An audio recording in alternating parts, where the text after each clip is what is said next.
Salama. Wa alaikum assalam. Haidar. Ya naga kai kadai ina yan rakiyan? A dakata Hajiya, ba magana yan rakiya ba. Lafiya na ganki a nan bayan kowa ya tafi, motocin da suka kawo amarya duk sun tafi, baki tafi ba Hajiya, me yake faruwa? Ai ba zan can bi su. Baka san al'adar garinmu ba ne? Ai mu a al'adarmu idan aka yi bikin yarinya tare da mahaifiyarta suke zuwa. What? Ban gane tare da mahaifiya ake kawo amarya ba. Amira baki gaya mai al'adar garinmu ba? Me yake nufi? Sai na yi wata guda cir tare da ku. Saboda kaga yarinyar nan dai karama ce. A wannan tamfatsetsa gidan a bakka daga kai sai ita akwai matsala. Haidar, akwai matsala. Dole in zauna sai na yi wata guda cir. Sannan ita. Gaskiya Hajiya ni ban ji daɗin wannan abun ba.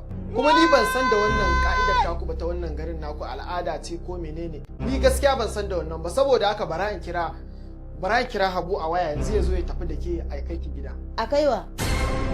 A ba Haidar. To shikenan. In dai ba za ka yarda da wannan al'adar tamu ba, to shikenan sanki a likafa.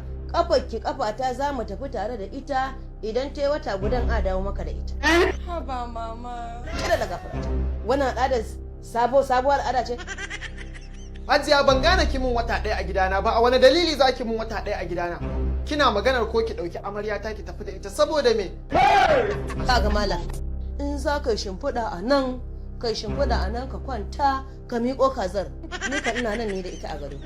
In kuma ka ga ba haka ba, to ni fa zan ɗauki 'yata ba.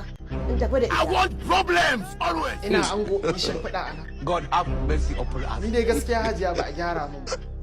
Amma dai bara in je in kwanta kawai a faru. Ba a duba maka ba, ai na duba kaina. To ka kawo kazar mana, kuma ya naga zaka juya da kazar. Ai Hajiya kazan nan sai dai gani sai hangi Hajiya.